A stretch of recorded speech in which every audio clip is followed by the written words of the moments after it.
Turun dari mobil, seorang perempuan mencuri sekarung beras dan menyimpannya ke dalam dasternya. Hal ini terlihat dalam video rekaman CCTV yang beredar di media sosial. Pada video yang beredar tersebut, terlihat 3 orang perempuan masuk ke toko beras. Pada toko tersebut, beras sudah dibungkus kantong dalam tumpukan.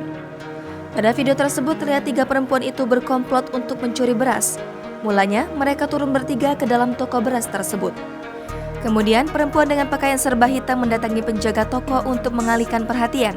Sementara 2 perempuan lain melihat-lihat kondisi. Salah satu perempuan dengan kerudung kuning mengambil beras dan memasukkannya ke daster. Perempuan tersebut kemudian kembali masuk mobil untuk menaruh beras curiannya. Setelah berhasil mengambil 1 kantong beras, perempuan dengan kerudung kuning kembali datang ke toko. Kali ini lebih berani, saat 2 perempuan lain mengalihkan perhatian penjaga toko, ia kembali memasukkan sekantong beras ke dalam daster. Usai berhasil mengantongi beras tersebut, 3 perempuan tersebut kembali ke mobil tanpa membeli beras. Video pencurian itu tentu mendapatkan berbagai respon dari warganet.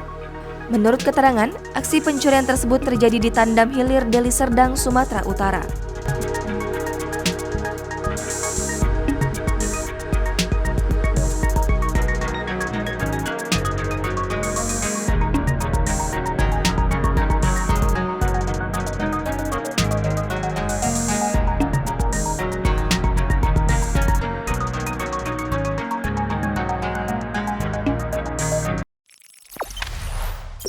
Jangan lupa subscribe, share, komen, dan like ya.